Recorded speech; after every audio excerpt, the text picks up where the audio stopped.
Hey, everybody. We got a great show for you today. Tether, the stablecoin that we've been talking about in our Tether investigation, has a long-standing critic. Many of you know this person from their Twitter handle, Bitfinex'ed. They are an anonymous Twitter handle run by a real person who has been riding Tether for, I think, close to 5 years. And we talk about the history of Tether, potential implications of a crash, and much more. And he is anonymous. We don't know who he is. So this is the first time in the history of the program we have an anonymous guest, but we know it's from that Twitter handle. But we could be being punked. Who knows who this person is? But they have been for years. That's what we do know on the Tether story. So take this for what it's worth. We could be getting punked. This could be somebody inside of Tether who created this account. I don't know why they would do that. Who knows? It could be a disgruntled employee. We ask them if they're a disgruntled employee or competitor. They say no. So you're going to have to take this one, buyer beware, as our first anonymous ever interview. But first, we're going to talk about Joe Biden's antitrust executive order, which was just signed today. Okay, stick with us. This Week in Startups is brought to you by Ladder. For fast, easy term coverage life insurance, choose Ladder. Check out Ladder today to see if you're instantly approved. Go to ladderlife.com/twist. That's LADDER life.com/twist. Calm for business. Healthy and happy employees create successful companies, and that's a fact. Calm for Business can help your employees be their best selves at work. Get a free well-being ebook and 1 month free of Calm for Business after you attend a free demo at calm.com/twist. And Embroker's startup insurance program helps startups secure the most important types of insurance at a lower cost and with less hassle. Save up to 20% off traditional insurance today at embroker.com/twist. While you're there, get an extra 10% off using offer code TWIST. Okay, in the news, Joe Biden has signed a new executive order on promoting competition in the American economy. As you know, we've seen a lot of saber rattling over the last couple of years, from Obama to Trump and now on to Joe Biden, about big tech. The scale of these companies, whether it's Amazon, Google, Facebook, Microsoft, is larger than anybody ever really anticipated, including people in the industry. We never thought these companies would get to $1 trillion, let alone 2 or 3. And their impact on the world is becoming great. And in most ways, it benefits consumers. Antitrust law was designed to protect consumers and to keep a competitive marketplace. That's why we're having a hard time deciding if these companies are in fact hurting consumers. If they were price fixing and every time you use Gmail, you had to pay $10 a month for your Gmail account, and then it went to 12 and then it went to 25 and they kept raising the prices and maybe they were in cahoots around that, that would be one issue. But if users can get free photo services with unlimited uploads on almost every service in the world, and they can get free email, and the price of an Amazon Basics cable or battery is a fraction of the brand names, there's really no consumer harm. And you don't see consumers shouting from the rooftops, break up big tech. But you do see a number of people in Washington over time showing concern about this. It has now become acute. In other words, Joe Biden signing an executive order and some of the people he's putting in place, and the fact that the GOP, the Republicans and the Democrats, are in agreement on this is the big change. That's the big change we're seeing. What other issue can you think of where Republicans and Democrats are aligned and both want to see the same outcome? They can't even agree on infrastructure. They can't agree on pandemic regulations. They can't agree on our borders. I mean, it seems like they pick adversarial positions as a default. But here, they're both in agreement. My theory on this is, a lot of people on the left felt that Trump in some way benefited from Facebook advertising, Cambridge Analytica. We can debate that, but there was clearly some shenanigans going on there. And Facebook was influential in elections. In fact, Facebook is so influential in elections, we know this, that they have a team that trains people in elections on how to use their advertising services to win elections. They literally cannot say on one hand as Facebook, we are not impacting elections, and then have a team selling ads embedded in different people's campaigns to help them win elections. So we all agree on that.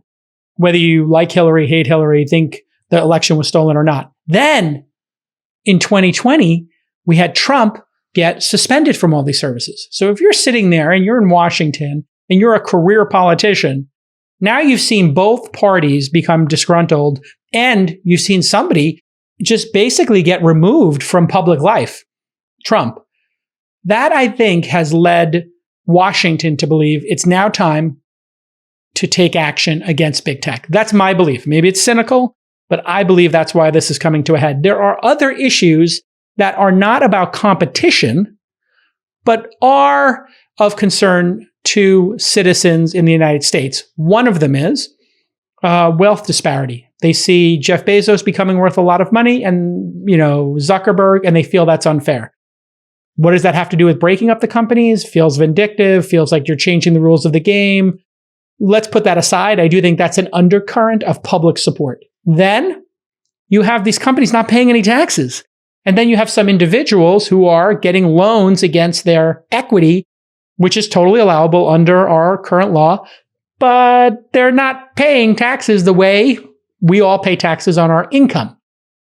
And then third, of course, privacy is becoming more and more of an issue. For some people, that's a serious issue. Other people, it feels icky. Many people, perhaps most, don't even care. So that's the climate we're in. And that's the emotional sort of backdrop to what's happening right now. And just last week, James Boasberg, a judge, threw out a recent FTC case and said it was ridiculous to reverse a merger that was completed almost a decade ago. Of course, he was speaking about Facebook's Instagram acquisition in 2012.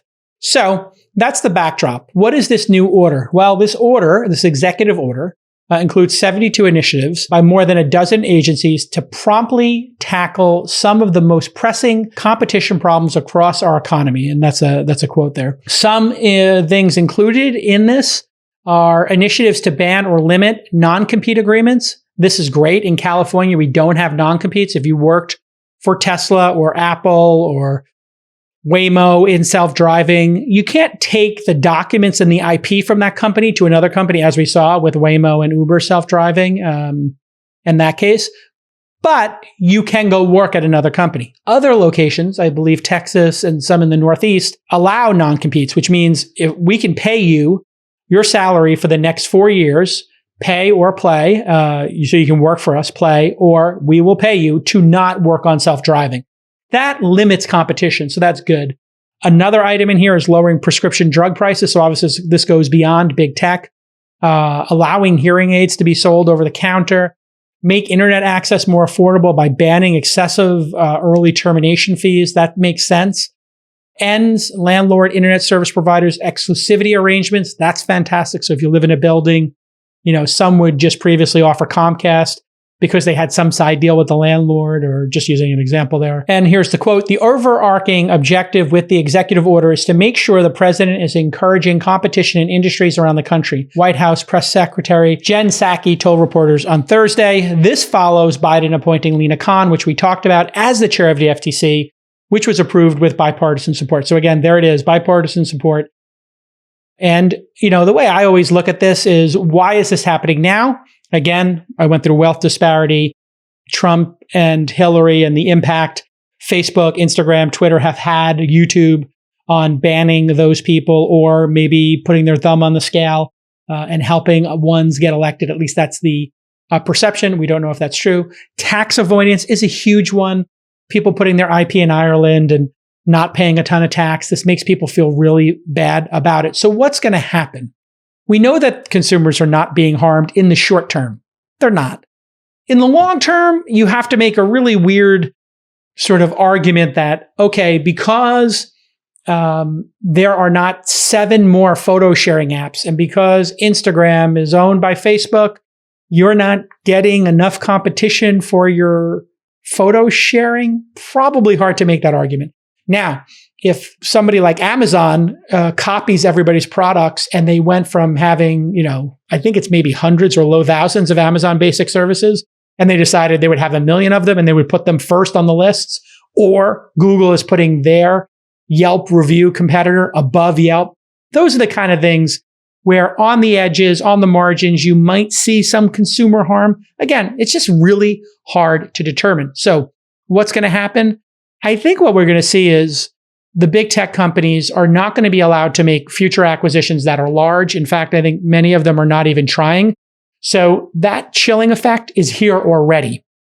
I think we would see some major acquisitions going on if people felt they could clear market. I don't think people feel, Netflix being bought by Amazon or, something of that scale. Uber or Airbnb would probably be on the bubble under 100 billion rather, getting bought by, one of the bigger services. I could almost see that happening. I think that's kind of the ceiling is, maybe when, Coinbase getting bought by Google, I could see that going through, but maybe not when you get to 200, 300, $400 million services. So something under 100 billion, pretty easy. Something at 200-300 billion, pretty hard to get through. And things in between might take time. But a more likely scenario is people opt in and say, you know what? Google spins out Waymo, does a SPAC, does a direct listing, YouTube goes out, and Google just becomes search, and they take all the other bets, Nest, and they just start spitting those things out. Amazon Web Services, if that became its own independent company and you had Amazon and Amazon Web Services, I think it would unlock more shareholder value as an independent company. And then I always think about myself and about you, the audience, as startups. What does this do for you? Well, if these big companies get broken up or they're not allowed to buy large companies, that's good for the smaller companies. For the smaller companies, it means that maybe these big companies will not be as quick to compete against smaller companies. They'll stick to their lane. They'll stay in their lane, as it were. And David Sachs predicts Amazon spins out AWS. He predicted that on July 6th, just a couple of days ago, because as he says, of all the big tech companies, they are the smartest chess players. I think he's right. And I've talked about this a whole bunch. Jeff Bezos did something amazing, and it was a controversial decision inside of Amazon. We're going to let third-party sellers sell on Amazon, and we're going to let them buy ads on Amazon. This seems crazy. The idea that you could come onto our website and sell your products and you do the fulfillment, but people get the beautiful Amazon experience. It's like, wait a second, why are we giving away this incredible Amazon Prime experience to third-party sellers? And we're competing against them? This makes no sense. What Amazon, I think, realized was, giving people more choice and having a big, robust platform was more important. And they can always point to that. I think it's 40 or 50% of the sales and the items. It's either the sales or the items on Amazon. Somebody fact check me on that. Come from third-party sellers. So Bezos allowed these because it was better for consumers. And he said that. What's the best outcome for consumers? And this is where the law is just really problematic. The law is to help consumers. It's in the best interest of all these big companies to help consumers. So what we'll probably see is some regulation around privacy, some voluntary spin-outs, some blockages of large acquisitions, and then maybe even, Google search results will be tampered a bit, and maybe, they'll not be able to put certain things up top, or, they might even have to give some insight into their algorithm, which would be super interesting. I know that's a Hail Mary and unlikely, but, big tech will fight this, and they may put in somebody into office after Joe Biden who is more pro big tech. At the end of the day, it's going to be the consumers are not losing right now. And the people who will lose are the people who are the large shareholders in those big tech companies. They're really the only losers here because they might lose, control over the ecosystem because of their scale. Ultimately, they might actually wind up doing better. Bezos might be worth more. He might be worth more money when they split these up. And that's going to be the great irony. Oh, we're trying to, solve wealth disparity with this. That's not going to get solved with this. All it might do is make, Larry and Sergey even more wealthy as Waymo, if it succeeds, becomes a $1 trillion company, or AWS becomes a $1 trillion company. You might have the baby bells, and when we broke up the phone companies, the baby bells in this situation could be the baby Amazons or the baby Googles, and those spinouts could become worth as much or more than the original companies. Quite possible Amazon Web Services becomes worth more than Amazon, the e-commerce store. So 55% third-party sellers in Q1. I said 40 to 50%. So I had some old data there. So Amazon Web Services has been built to be easily separated from what I understand. Facebook did the opposite. They tied together all the backends of WhatsApp, Instagram, and they did that for a reason. They want to claim. I mean, I know it sounds cynical, but I kind of have the inside line on this one, so trust me. They integrated that stuff deeply so that when people came and said break it apart, they could go, "Oh, we don't. It's going to be too much work. You're going to cause us so much harm. Only shareholders, people's jobs. We'll see if that flies." With this this deepening resentment of big tech and wealth polarization. Sometimes you can overplay your hand. My advice to the big companies: pay taxes. Stop, even if you can. Stop trying to do all these end runs. Start paying people really well who maybe work in your stores.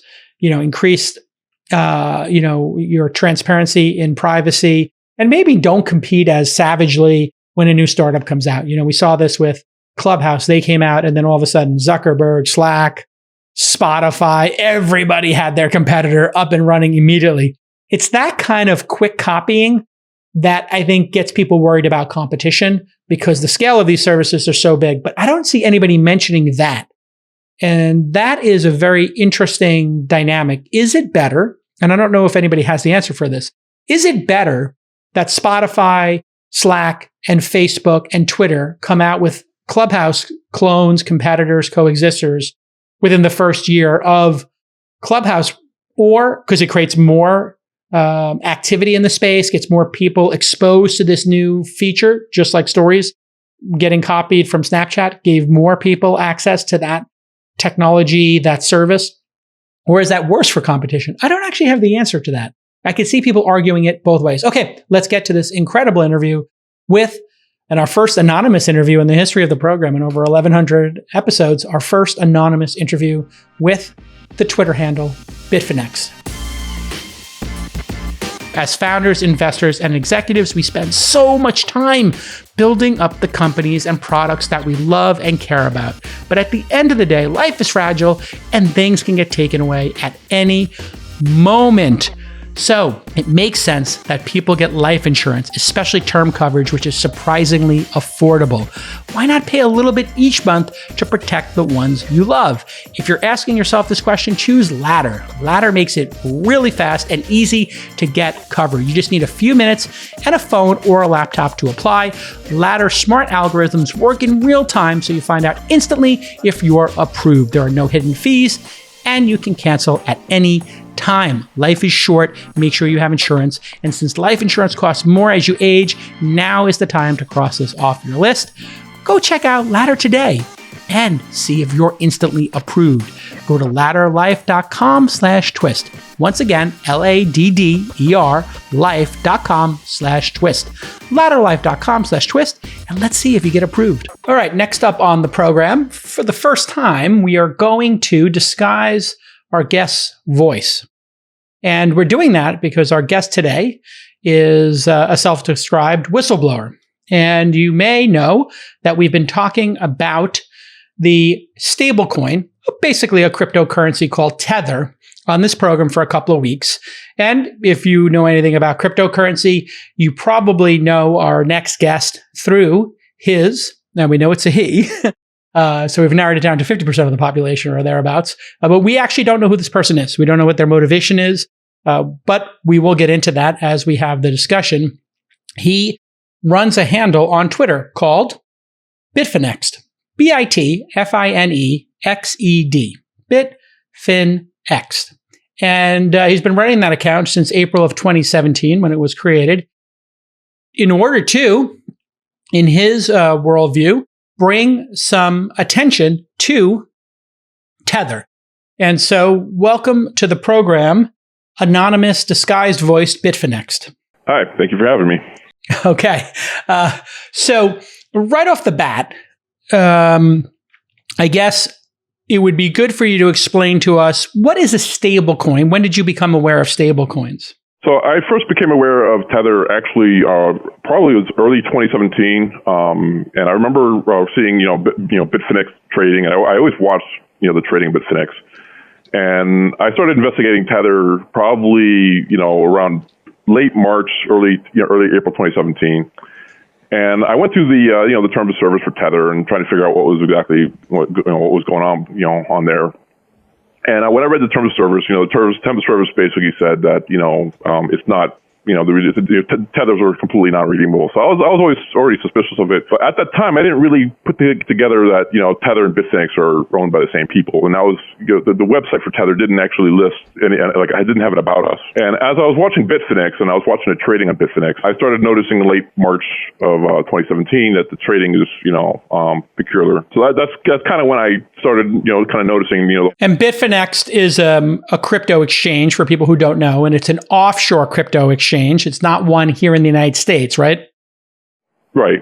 Yeah. Explain to us what the goal of a stablecoin is and why a stablecoin would be necessary. And then we'll get into the terms of service and your motivation here. Okay, so the whole point of Tether was to solve a banking problem with Bitcoin exchanges. Bitcoin exchanges, they kept getting basically blocked from having any kind of bank accounts. Why were they being blocked from having bank accounts? Mainly because the exchanges, they don't want to really comply with KYC AML. Coinbase, they comply with KYC AML, so they have banking. Explain what those are, KYC and... So KYC is know your customer and anti-money laundering. So basically, when you trade on Coinbase or Bitstamp, they verify your identity. They ask for your ID. They ask for your social security number and stuff like that to make sure they know who they're doing business with.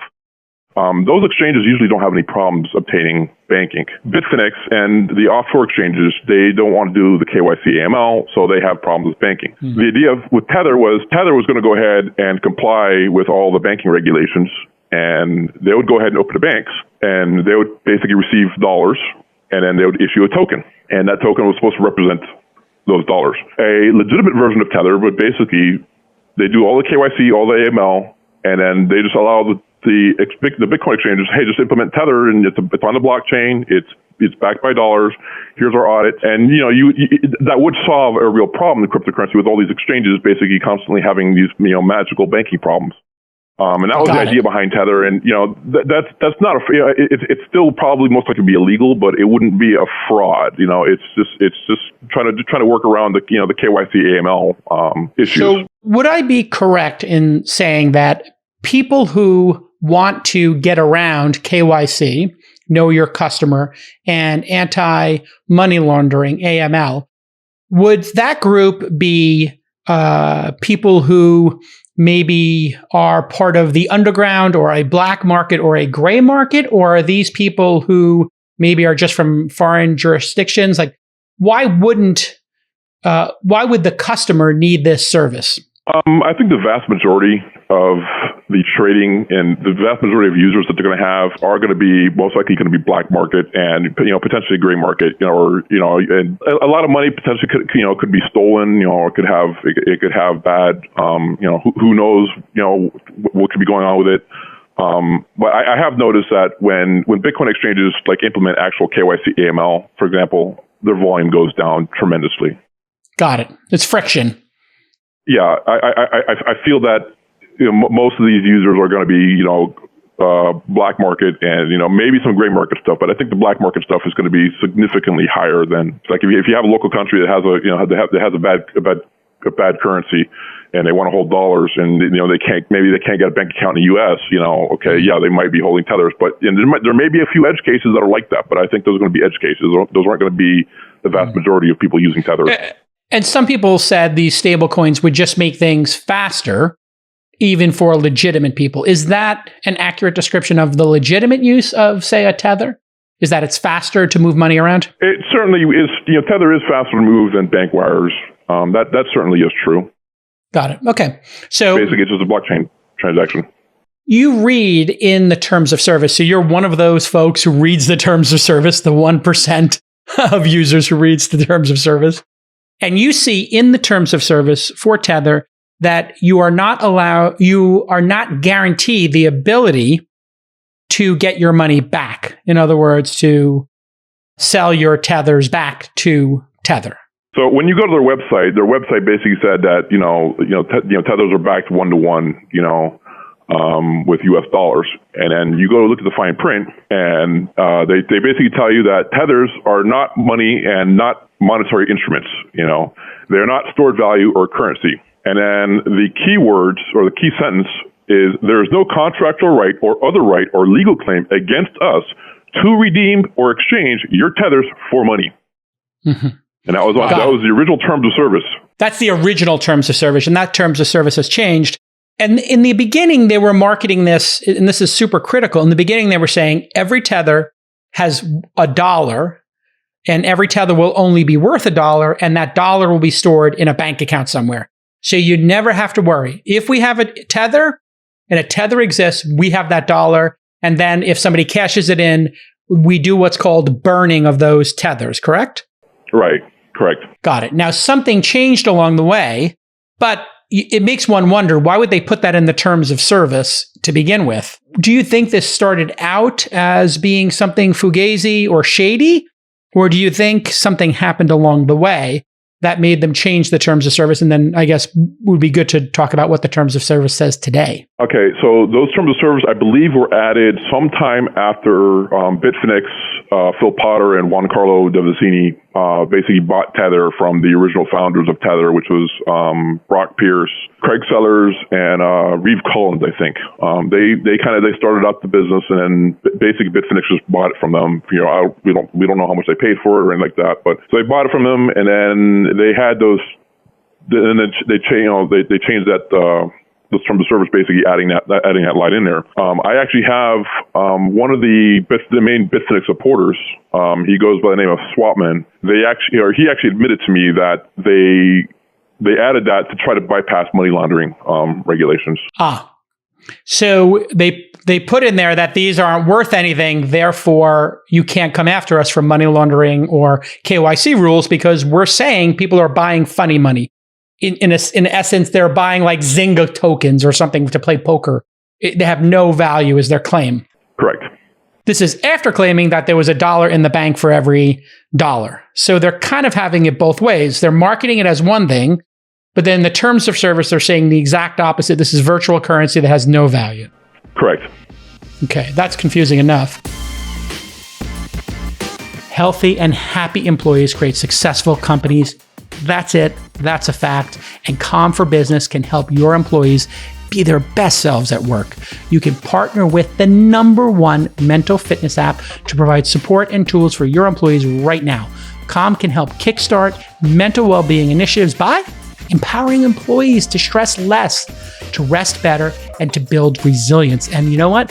If they're less stressed and they rest more, they're going to make better decisions. Calm has an entire library of content specifically designed for the workplace. And this includes lo-fi music playlists that'll make you calm and get you into that flow.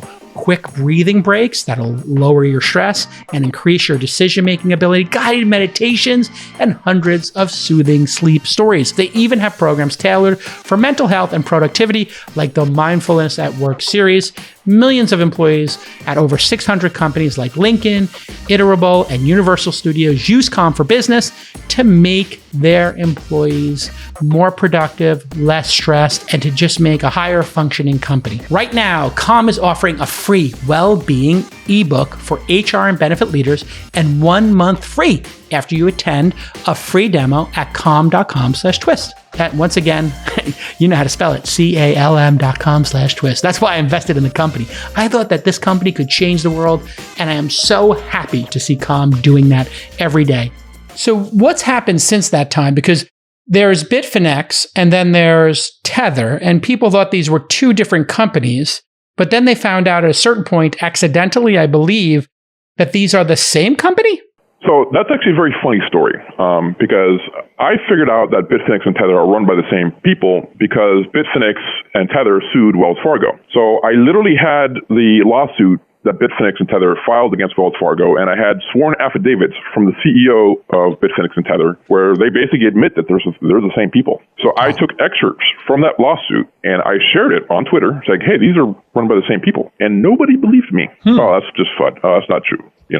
And I had sworn affidavits. And people claimed it was FUD, which is, I think, a classic, correct me if I'm wrong, any criticism of any cryptocurrency, the people who are stakeholders in that cryptocurrency are apt to say that you're spreading FUD, fear, uncertainty, and doubt. And that is like a way of sort of neutering any criticism. But in this criticism, people told you it was FUD, but you knew that through these legal documents you obtained. Right.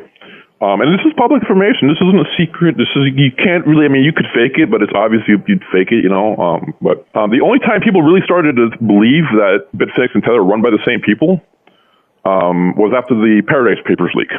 And another point I'd like to make is I actually had audio recordings of the chief strategy officer of Bitfinex and Tether, Philip Potter, where he actually, at first, it says that, oh, well, we just bank at the same banks.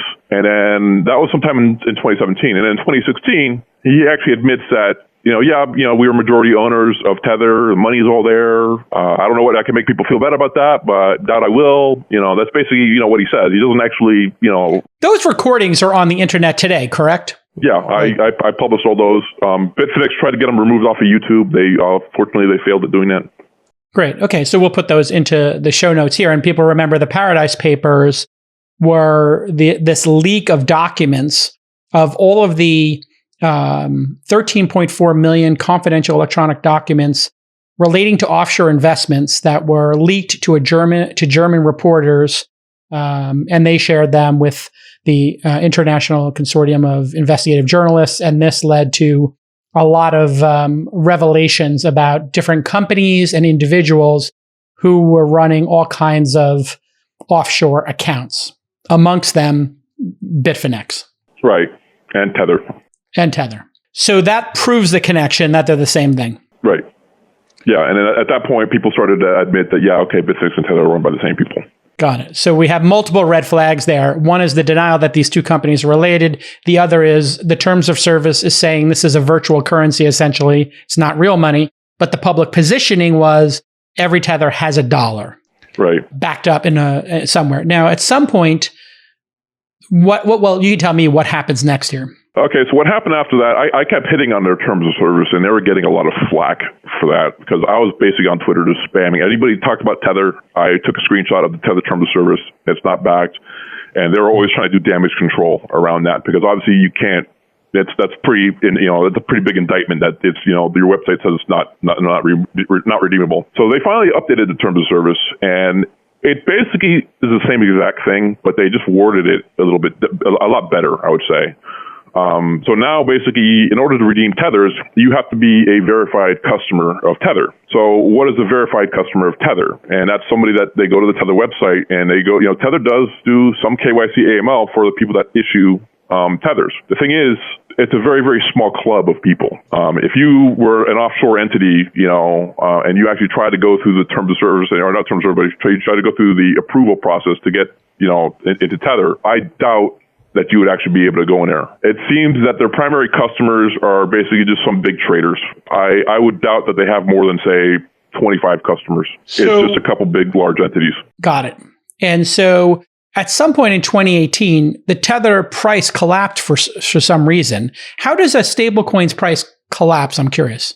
So at least in 2017, there was only one actual real legitimate trading pair for Tether, and that was actually on Kraken. And there was very, very little liquidity on Kraken. So if you had 500,000 Tethers, you could actually cause the price of Tether to go to zero, basically, on Kraken. What's interesting about Kraken listing Tether is Kraken only listed Tether like immediately after Tether lost their bank account. And Kraken had a bank account, and I actually suggested to, Bitfinex and Tether, it's like, hey, why don't you guys go ahead and take some of your reserves and put up a large buy order for Tethers, so, hey, you're claiming you have to, this is back when they had, say 50 million Tethers, so why don't you go ahead and take $10 million, send it to Kraken and put a $10 million buy order on Tether. And you can basically kind of use Kraken to, redeem Tethers. And, they kind of say, oh yeah, we can't do that. I'm like, that doesn't make any sense. Why can't you just send some money to Kraken and support your own peg?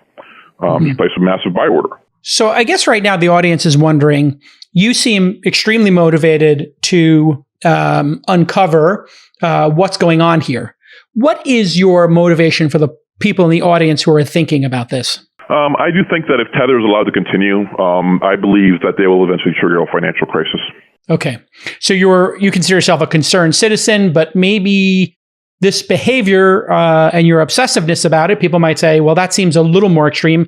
Do you have an axe to grind with them? Did you work for the company and get fired? Or do you otherwise have some relation to the company that we should know about? I have no relation. They never really, before I started doing this, they never did anything to me. I didn't lose any money on Bitfinex. I didn't lose any money in the hack. I really would have, I was originally, when I first started, I wanted to make sure that I was right because I didn't want to be somebody that's just a troublemaker. I wanted to go out there and I wanted to make sure that they were actually, that they were bad. And I very carefully, I listened to all the available recordings of Juan Carlo, Phil Potter. I tried to gauge their body language, over their voice, because I didn't want to cause harm to somebody that's doing something and being honest. That was it. The only time that I really started getting really, really nasty was when they really got nasty to me. Got it. So before we get to that, so people understand how tethers work, we know there's a blockchain, as it were, for Bitcoin, and the transactions can be seen, and it's very transparent, let's say. How does technically Tether work? Can we see every tether in existence? Do we know where they've moved? Is it on a blockchain or some equivalent for non-technical people listening? Yeah. So all the tethers, they are issued on a blockchain. So originally, Tether was only one blockchain, which was known as Omnichain, which the Omnichain was originally Mastercoin. And then they kind of changed it. It was trying to do something very similar to Ethereum, but to do it on the Bitcoin blockchain. So you could actually see all the tethers being issued. So every time they issued 100 million tethers, you could see that on a chain that they created these new currency units. They would send them to Bitfinex, they'd send them to Poloniex, they'd send them to Bittrex, and you could basically follow the tethers. What you don't know is you don't know if they actually have money in the bank account to follow that. And what's really sad is, you could actually have a blockchain-based stablecoin, and what they could have done is when they get an incoming wire transfer, the 100 million to buy those tethers, they could put the information from that wire transfer, and they can hash it and they can actually encode it onto the blockchain. So they have the all the banking records are secretly put onto the blockchain. Got it. And so they would never lose the records. How many tethers are in existence today? And then how much money does Tether claim to have? Because we're going to skip ahead here for a minute, but there was we had the Attorney General from New York take action against Tether. Why did the Attorney General take action against them? I think they took action against them because they figured out that they were $850 million in a hole after they had a bunch of money seized in April of 2018 and also October of 2018. So they were actually in the hole for a long time, but they kind of kept it quiet. Tether got hacked in November of 2017, right around the time that the New York Times article came out on Bitfinex. And that hack was very suspicious because it's actually kind of pointless to hack Tether because they can just freeze the tokens. It doesn't do anything. So nothing was lost in that hack. All they did is freeze those tokens, and that was kind of the end of it. Honestly, I'm a little suspicious about that hack, but anyways, I don't think that was why the Attorney General started investigating them. Every startup needs business insurance, and you should look no further than my friends at Embroker. If you don't have insurance, you failed one of the first steps of being a great entrepreneur. Embroker's technology saves you time and money. Prices are up to 20% lower with better coverage than the incumbents, and you can go from sign up to quote and purchase in just 10 minutes. And trust me, I've been through this for 3 decades of getting insurance. I'm getting old here, folks, and Embroker is quick, easy, and affordable. And there's 4 types of insurance that are critical in the startup space. I know these like the back of my hand because I'm on the board of companies and I see when things go wrong and I see what the insurance can do in terms of decision making. Cyber insurance, super important. Unfortunately, because things are getting hacked constantly. D&O insurance, that's if your directors and officers, board members, your senior employees do something dumb and you get sued. Let's leave it at that. And E&O, that covers errors and omissions, and that will help you scale because any major customer will say, do you have E&O? If you want to close a deal. And finally, EPL, employment practices liability. This covers harassment, wrongful termination, and more. So to instantly buy custom-built insurance for startups, go to embroker.com/twist, embroker.com/twist. While you're there, you get an extra 10% off if you use the offer code TWIST. Please put in the offer code TWIST so they know that I sent you. Okay, let's get back to this amazing episode. But there was some loss of money between Bitfinex and Tether, and then Tether covered for Bitfinex, or that $850 million that was launched, that was lost. The $850 million that was missing was basically Bitfinex's funds. And so Bitfinex, because they don't actually have they didn't have a bank account, or they didn't have a bona fide bank account, they were using this company called Crypto Capital. And they basically would instruct their customers, instead of sending money to Bitfinex, you would send money to this Crypto Capital. And then the Crypto Capital would basically report, yep, we got $1 million from so-and-so. And then Bitfinex would in turn credit those accounts with US dollars, trusting that Crypto Capital actually got that money. What's interesting is there was no written contract between Bitfinex and Crypto Capital. No contract, but they had $850 million of Bitfinex's money. Basically, yeah. Wow. That's super strange. Mind-blowing. So Bitfinex, they started asking for some of the money, to honor withdrawals, and the Crypto Capital started, giving them problems. In April 2018, they had their Polish bank account was they basically shut down, and the money got seized by the Polish authorities. And then when that news came out, I obviously caught on to that because I knew that was Bitfinex's bank account, because there were threads on Reddit showing that this Polish bank account. And Bitfinex puts out kind of like an announcement saying, we don't know what you guys are talking about. That has nothing to do with us. It's just FUD. And they're at that point, they're $400 million in the hole, and the price of Tether is still $1, and Bitfinex is not really talking about, anything missing, So 6 months later, they have another $450 million go missing. And then I guess they got clued in from, one of the guys at Crypto Capital that, this money's gone. And, that was sometime, I think, early October 2018. On October 15th, 2018, all of a sudden, the price of Tether went from $1 to like 80 cents, give or take a cent or so. And the price of Bitcoin on Bitfinex, it went up on nearly $2,000 in about 15 minutes. And as the price of Bitcoin was going up on Bitfinex because of their liquidity crisis, it was also going up on the exchanges that have real money, because there's bots that will basically automatically start buying Bitcoin every time it starts going up on Bitfinex. They don't actually know why it's going up. They just start automatically just buying it. But it got to the point where the price of Bitcoin was about $1,000 higher on Bitfinex. And Bitfinex comes out with a statement saying, "Oh, everything's fine. I don't know what you guys are talking about. There's no money missing. Withdrawals are working just fine."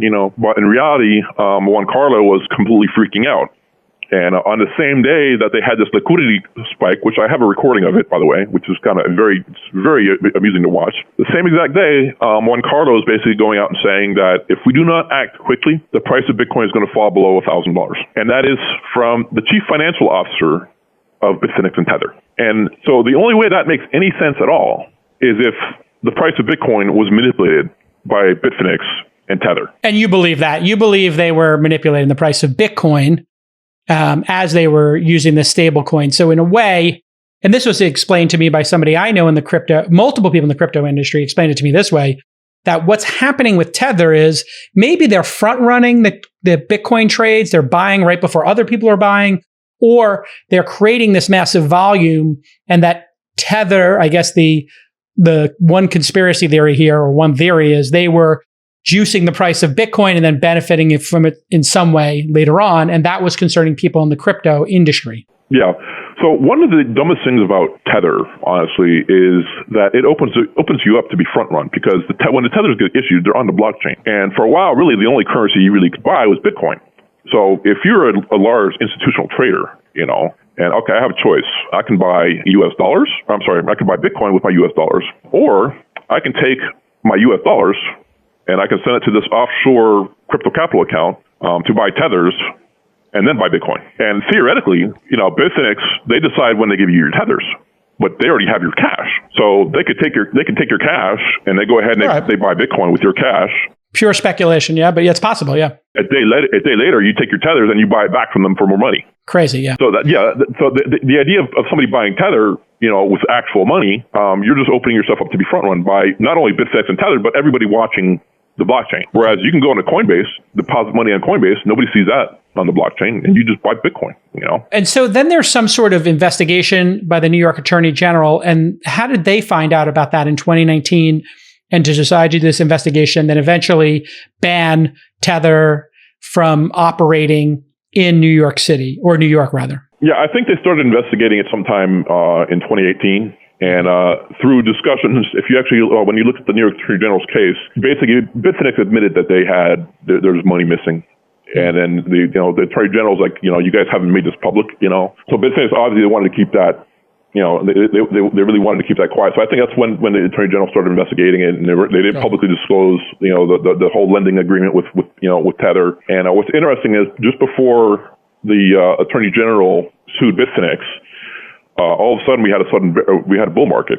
The price of Bitcoin started really skyrocketing just for fire. And when you look at the emails that was made public by the Attorney General's office, there seems to be like a breakdown of communication in late March of 2019. And this is my opinion, but I suspect Bitfinex figured out that the Attorney General is going to sue them, and it would be catastrophic if all of a sudden they get sued by the Attorney General. And that's going to cause the price of Bitcoin to go down. Everyone's going to freak out. And the best way to get people to shut up about an investigation or FUD about Bitfinex is make them think they're all getting rich. So all of a sudden, on April 1st, 2019, the price of Bitcoin goes up like, $1,000 in one day. It went from 3,500 to 4,500, and then they triggered a whole new bull market. It went from $3,000 to around $13,000. Got it. Throughout the whole investigation, throughout the start of the Attorney General's. And the investigation basically said, if I'm just going to read from it here, according to counsel for Bitfinex and Tether, in 2014, Bitfinex began a relationship with a believed to be Panamanian entity called Crypto Capital Corp to act as one of their payment processors, in quotes. According to the documents provided to OAG by respondents, by 2018, Bitfinex had placed over $1 billion in commingled customer and corporate funds and crypto capital. And then crypto capital either lost, stole, or fled with $850 million in their money. This led to the New York Attorney General's office to sue Bitfinex, the parent company of Bitfinex and Tether, in April of 2019. They alleged that Bitfinex had been commingling, blending client and corporate funds between Bitfinex and Tether to cover up the missing $850. So they were dipping into the Tether reserves to keep their crypto exchange solvent, I guess is the insinuation here. Right. One thing I want to point out is I generally like to say that $850 million is missing. One thing that people haven't really caught on, Reginald Fowler, one of the guys behind Crypto Capital, he was caught with $14,000 of counterfeit money and the equipment to make it. So when you're running Crypto Capital and you're physically making counterfeit money. So he had previously done that, you're saying, the Crypto Capital guy, or he was doing a concurrent. Right. He was doing it at the same time. When they arrested him, they searched his offices, they found uncut sheets of $100 bills, $14,000 worth. So he was counterfeiting physical currency. While doing crypto.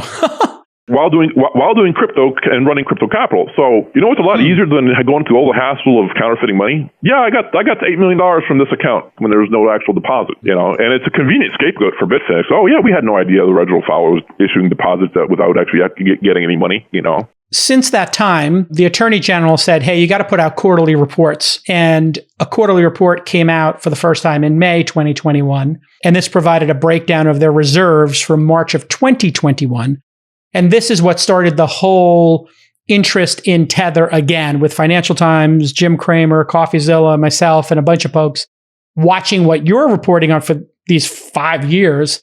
And we said, wait a second, this is a little weird.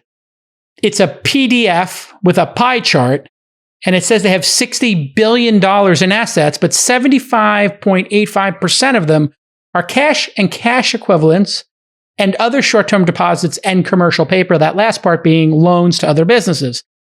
And this was wholly unsatisfying to a lot of people because it would have made them the 6th or 7th largest commercial paper holder. In other words, holder of loans of other corporate entities. And this is where the Black Swan discussion begins, which is, wait a second, this is $60 billion. What if 10%, 20%, half of it's not real? What if it's gone? What are the chances that you think it's gone? And what is the worst case scenario if, in fact, there is some giant fraud going on here, which we are not sure of? But as we've discussed, the red flags are such that in my experience, when there's this many red flags, something is not right. Can I say it's a fraud? No. Can I say there's red flags? Yes. Can you say it's a fraud? Or there's just red flags? In my honest opinion, this is one of the largest frauds in financial history. And that's my opinion. Wow. As far as what their commercial paper is, the worst case scenario, the paper is junk. What they could be doing in theory is they can find commercial paper that's probably not selling at the full face value, and it's selling for 10 cents on the dollar, and they go ahead, they buy that paper at a discount, maybe give somebody a commission, and then they print up all these tethers, and then they take those tethers and they buy cryptocurrencies. And they say, hey, yeah, it's backed by commercial paper. It's technically true. We don't know exactly what that commercial paper is. I suspect it's Chinese commercial paper. And we know everything in China is on the up and up, and that the accounting systems over there are totally squeaky clean. Now they have a huge shadow banking system in China. Yeah. So if this were to come apart, what would that look like in your mind? In my opinion, once Tether is actually done for, once it becomes obvious to everybody, it's already obvious to me, but once it's obvious to everybody that this is a massive fraud, I believe you're going to see a huge capitulation of the entire cryptocurrency market.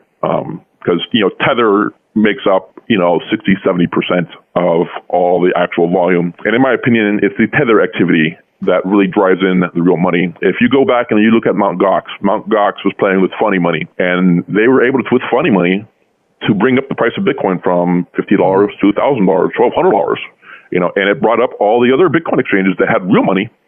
They followed that funny money. And once Mt. Gox blew up, they realized that funny money wasn't really there, and that's when the market starts crashing, because you don't have that funny money pushing the price up anymore. So Tether is basically just a much, much, much bigger Mt. Gox. And the genius about the Tether scandal is the fact that they exported their funny money to dozens and dozens of exchanges. All the Tether exchanges, in my opinion, should be considered the same as a single entity because of Tether. So now, if the people who own Tether right now, whether they're exchanges or participant in exchanges, are seeing all this talk, especially since this PDF of the pie chart came out and everybody starts covering it, and it's like, hey, this could be a black swan.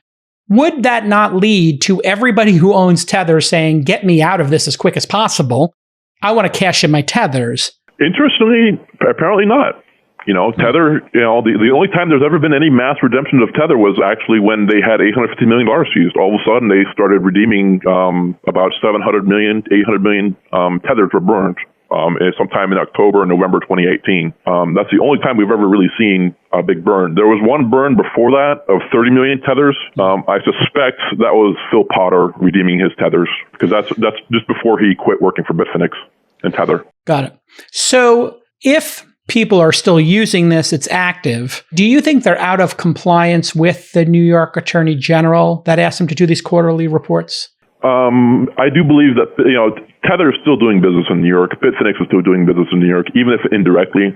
They're still and honestly, I've seen people that they're physically in New York and they were trading on Bitfinex. So Bitfinex, in my opinion, Bitfinex is still in violation of the settlement agreement, because again, Bitfinex is still not KYC AML compliant. Why wouldn't Bitfinex and Tether just go through a normal audit with PricewaterhouseCoopers, Ernst & Young, somebody like that? Because it's hard to do an audit when you don't have the money.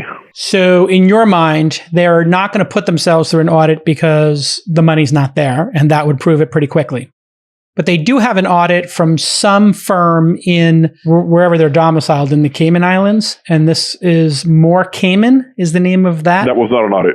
That was an attestation. Okay, so explain to the audience what the difference is between those two. So an attestation is basically that, they'll come and say, hey, on this day, on this time, we saw that there was this much money in this bank account, or this, they had assets of this value. The problem with the attestation is they actually have cheated with those attestations before. So if you actually look at the first one that they did, which was in September of 2017, they literally opened up the bank account the same morning that they did the attestation. They transferred all the money in, and then Friedman LLP, they say on this day and this time that there was this much money in this bank account, and Friedman, they covered, they did their job. They basically said, hey, we don't know what happened. There's no opinion on what happened before or after this exact time. What's really interesting about the September 15th attestation is the price of Bitcoin fell by about 50%, maybe 40-50%, just 2 weeks prior to that attestation. And then immediately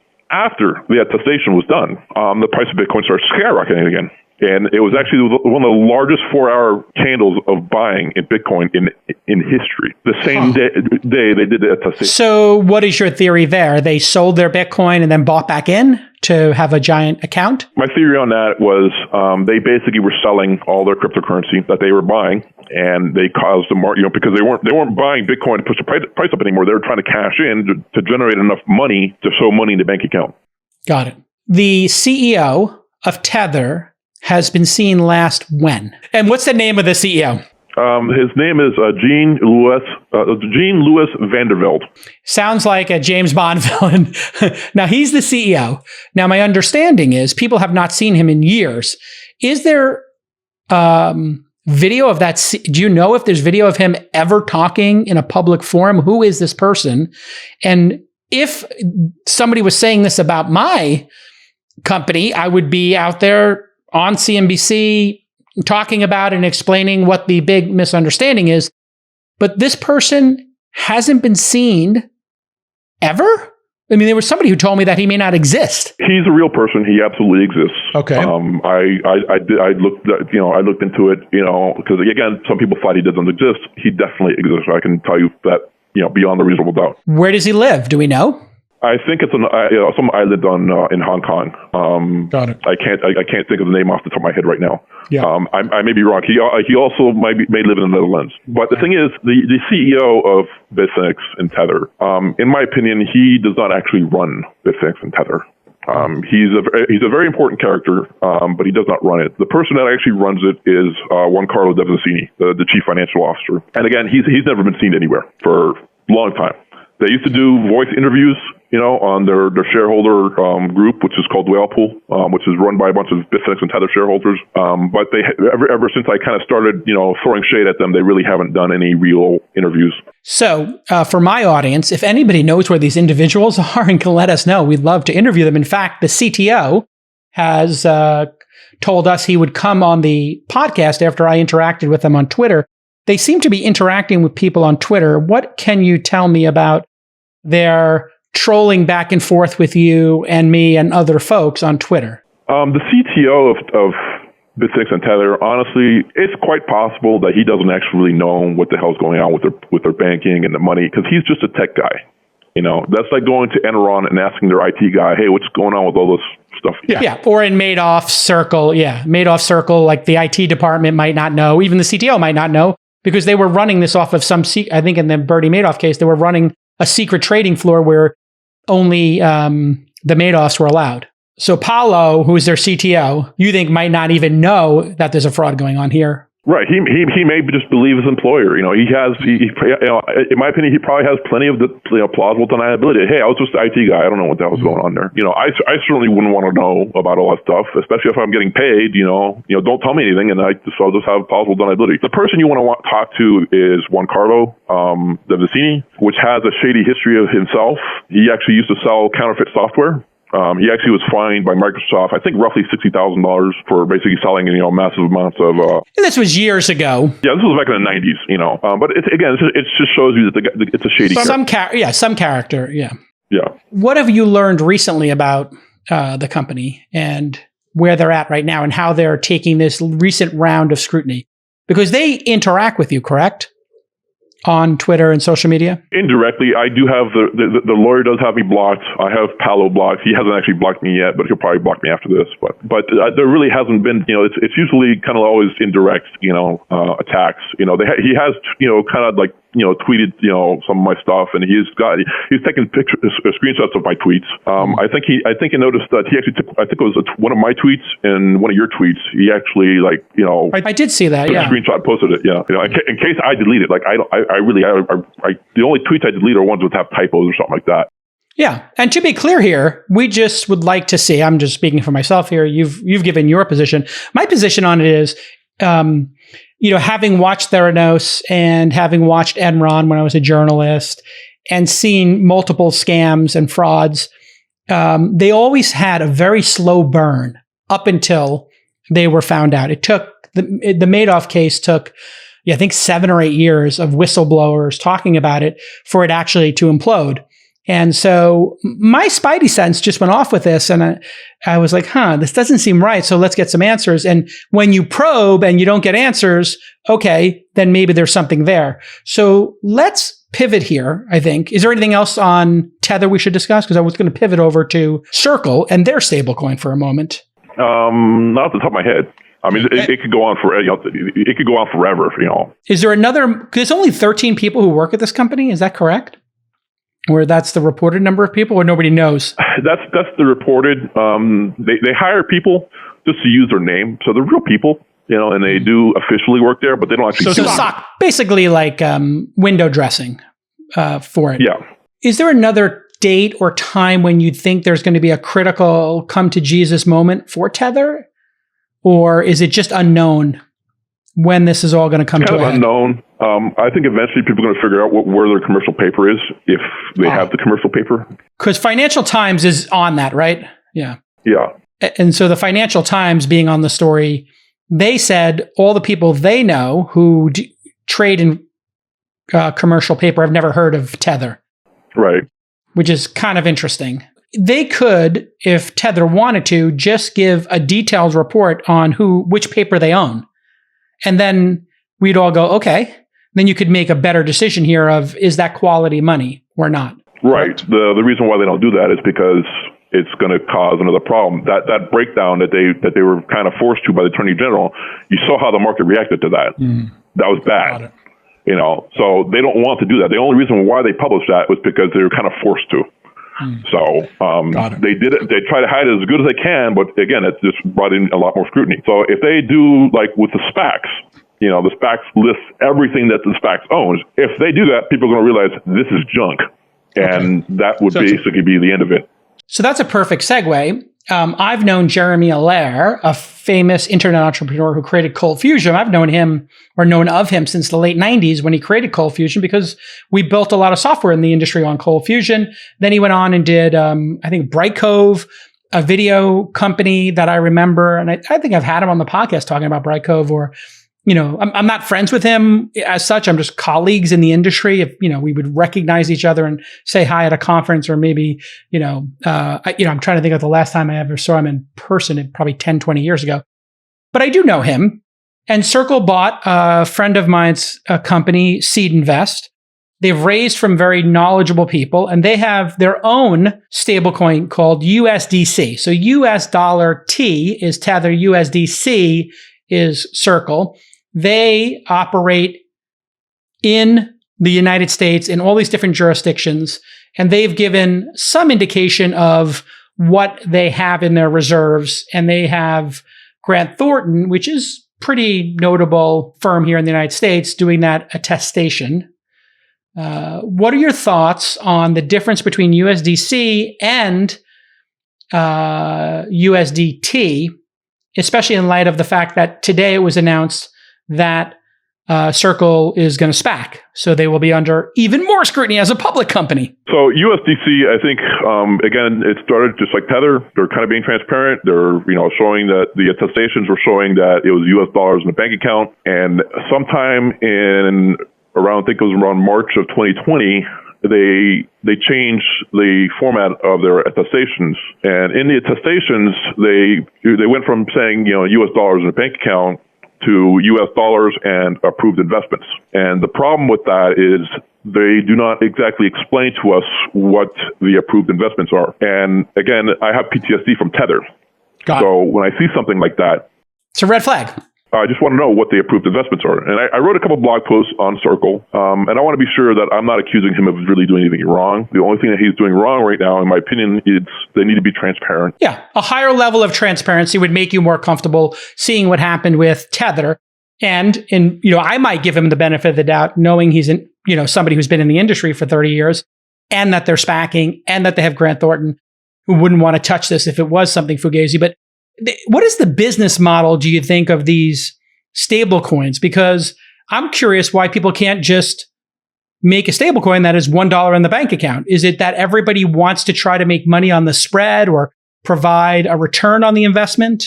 interest, in other words? It seems they want to do something more risky than just buying treasuries for some reason. Because you can actually make a lot of money if you have $60 billion and you just buy government T-bills, even at a very low interest rate. I mean, if you made 1%, you'd make $600 million a year. Yeah. And then that would be your money for running the service. Just like what you see with SPACs. The SPACs, they manage $220 billion and they take, a little bit of, I think they take 0.4, 0.5% for themselves. Yeah, they get what's called a promote for putting it all together. Yeah. Which makes sense. Everybody has to get paid in some way. Yeah. Right. And it shows, they show all their reserves. They've been running for about 30 years. I think it was sometime in 1990 or 1981 when they started doing the SPACs. And I actually cited that as an example that, hey, to Circle, like, hey, just here's an example of how to do even if you can't do an audit, just publish what your reserves are. Yeah. I mean, I think it's pretty clear that what Circle is doing is 100 times more regulated than what Tether's doing. We'd agree on that, correct? Right. Yep. You would agree on that as the most critical person. So it's 100 times more, and you just want another 10% more clarity. Totally agree with you. And I have been DMing with Jeremy Allaire, and he has said he's going to come on the program. So I think in the next 2 weeks he'll be on the program. Now the CTO also said of Tether said he would come on the program, but he's not responding to us now. So we will keep going after that. But the only people I would really suggest talking to would be Juan Carlo Davicini or Vandervelde. Well, I'll talk to any of them just to kind of get a feel for them. Now, let me ask you this. You have been super critical. You said here you believe it's a fraud. Now, if it wasn't a fraud and I was them, I would find out who you are and sue you into oblivion. Have they sued you into oblivion and taken legal action against you? No. Interestingly, though, they did threaten me to sue me sometime. I think they hired a PR firm out of New York called 5WPR. He put a press release basically saying that they're going to explore legal options. And that was actually December 4th of 2017. So that hasn't happened yet, right? No, they haven't. They haven't sued me. They did threaten me, and I did take some precautions because I was a little concerned. Yeah, of course. They were still doing they're still allegedly doing the audit with Friedman LLP. So, there was always, hey, there's a possibility that, they do the audit with Friedman LLP and the audit comes out and says that everything's okay. And hey, you were wrong. Yep. But very interestingly, 2 days after they threatened to sue me, they got subpoenaed by the CFTC. Fascinating. So that happened. The PR guy quit. Because the PR guy, I basically only tweeted him because he started attacking me, doing his job and calling me a liar, blah, blah, blah, blah, blah. And unfortunately for him, the PR guy, his press release that he sent out to reporters, I found out he made a false statement in that press release. And I took I had proof of the false statement because he contradicted what the auditor with Freeman LLP did for the attestation. And after that, he disappeared. And the reporters apparently, They went to ask him about a question about Bitfinex, and he responded saying, yeah, we no longer represent Bitfinex. Got it. So I don't know who you are. Just to make it clear to everybody, we contacted you through your Twitter handle. You decided you would come on and talk to us. Thank you for doing that. We don't know who you are. So disclaimer, who knows if what you're saying and what percentage of it is true, but you have been chronicling this for 4 or 5 years now. And we thought it would be good to just have you on record talking about it. Do they know who you are? I'm curious. They still don't know. They think they know, but they don't, so. You are telling us here, you don't have an axe to grind with them. You didn't work for them. You weren't a former partner. You're not a disgruntled co-founder, nothing like that. No. Got it. But you are pro-crypto. If I can just get your take generally on crypto, you are a fan of crypto and you own crypto. I have zero cryptocurrency. You have zero cryptocurrency? Yeah, I have absolutely no holdings of any cryptocurrency. Until this Tether issue is resolved, I would advise anybody to stay away from it. Once Tether goes away and it's kind of resolved, then we'll see what happens. Did you trade crypto back in the day? Were you a crypto holder and a fan of crypto over the last decade? I was a speculator, yes. I actually, by trade, I was a programmer, and I've been programming for decades, mostly C++. So I actually, when I first heard about Bitcoin back in 2009, I actually downloaded it. I looked at the code. I actually thought it was quite beautiful. But then, I didn't really do anything with it. I just kind of, I went back to work, And basically in April 2011, I think there was an article on Slashdot saying that Bitcoin reached parity with the US dollar. And so I basically kind of looked back into it, and just as a gamble, I put a little bit of money into it. you know, and I really never, after that, I didn't really buy any more Bitcoin. I just would slowly sell off small portions of it, you know. So you've done well for yourself in crypto. Yeah, in 2017, that's kind of when I started, you know, it became an amount of money that, you know, I need to look closer into this and see what the hell's going on with this. Because I always felt there was something wrong with the trading. But because the price always went up over time, I didn't really care. But there's something wrong with the trading. And so I decided to just, you know, if you're holding a lot of something and you're trying to investigate it, you're going to have a clouded view of what the hell's going on. You know, you're going to have a bias. So to wrap up here, you believe that Bitcoin is a great fundamental, you know, revolutionary technology, and that there are other actors, bad actors, manipulating it. So this would explain maybe part of the tension that we're feeling in the crypto economy is there's a real technology, which is beautiful as you describe it, and that could be great for humanity. But because it is not owned or controlled or audited by anybody and has no regulations associated with it, people could then manipulate it and do all kinds of scams around it. Is that an accurate sort of description of your take on what's happening here? It's pretty accurate. There are some fundamental problems with Bitcoin itself that I actually, even when I was a speculator, I felt that, you know, they need to increase the block size. They need to increase the transaction capacity of Bitcoin. And as a programmer, I struggle with that's a very difficult problem to solve, to actually have, you know, the scalability. How much of Bitcoin's price do you think is the result of manipulation? Everything past 2017, early 2017. So anything past $3,000, $2,000, is that about where it was back then? Honestly, I believe that we don't know. It's impossible to determine where the price would be right now. Without manipulation. But you believe there is a lot of manipulation, some manipulation, an extraordinary amount of... Extraordinary amount of manipulation. Extraordinary. Okay, I don't want to put words in your mouth, so that's why I gave you a number of choices there, from minor to occasional. That's a good, extraordinary. See, I've always felt, watching this, knowing that people can paint the tape and create false volume, that a lot of the volume was false on CoinMarketCap and those kind of sites, and that all of these, they were putting together all of these exchanges that are unregulated. So you and I, for example, could create 100 different exchanges, pop them up. Nobody would know the provenance of those exchanges. Then we could take our $10 million in cryptocurrencies and just slosh them between our accounts and create volume while we had already bought in a large percentage of crypto and sell it off. Then if we could stop trading, which would then create less demand for Bitcoin, watch it collapse, buy some more, and then do that over again. Buy it back and do it over and over again. One thing I want to add, even Coinbase had wash trading. You know, they actually admitted to it in the CFTC fine that they actually had an employee that worked with them.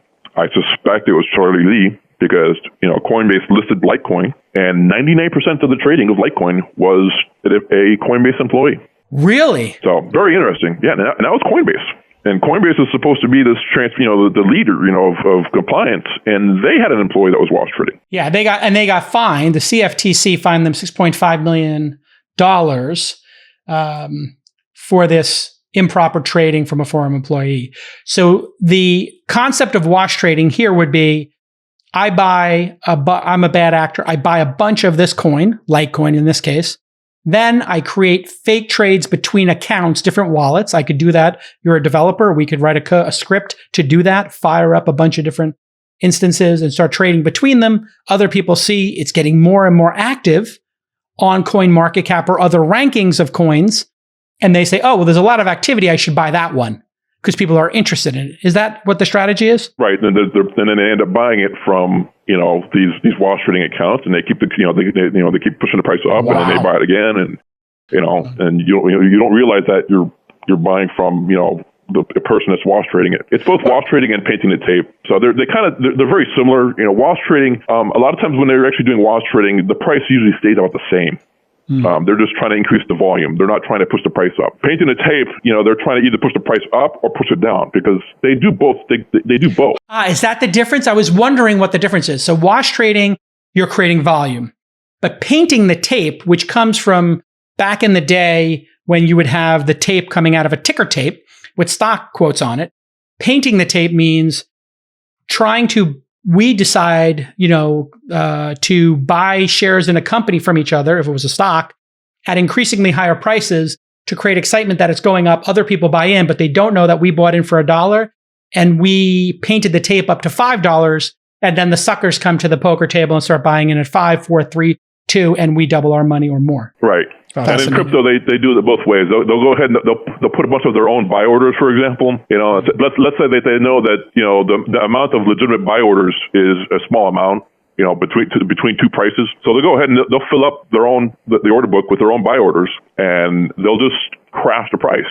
And they'll make the price go down 20, 30%. And yes, there's going to be some buy orders that get lucky and they got into that, but they sold 50 million in Bitcoin, but 48 million of it, they sold it to themselves, but they caused the price to go down a lot and they cause a panic and people pile into it. And if they're short on Bitfinex, for example, now all their short positions are, in massive profit. And they didn't actually really have to sell any Bitcoin. They sold a little bit to the people that, were lucky and put in a buy order. All right. Listen, thanks for coming on the pod. Thanks for being on the case, as it were.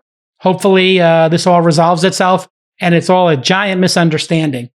But in my experience, when there's this many red flags, maybe some agencies, 3-letter agencies, should get really deep in this and find out what's going on here. Because the longer this goes on that is unresolved, the more egg people are going to have on their face right now. I gotta think that there are a lot of 3-letter agencies up in these people's grills and in their books or tracking them, because with this much public scrutiny and the press on it, from Jim Cramer to the FT, you got to think that the feds and everybody know what's going on here. You would hope. Yeah. There's a reason why my logo is a flame. It's a Bitfinex and it's the logo and it's on fire. There you go. All right. We'll see you all next time on This Week in Startups. Bye-bye.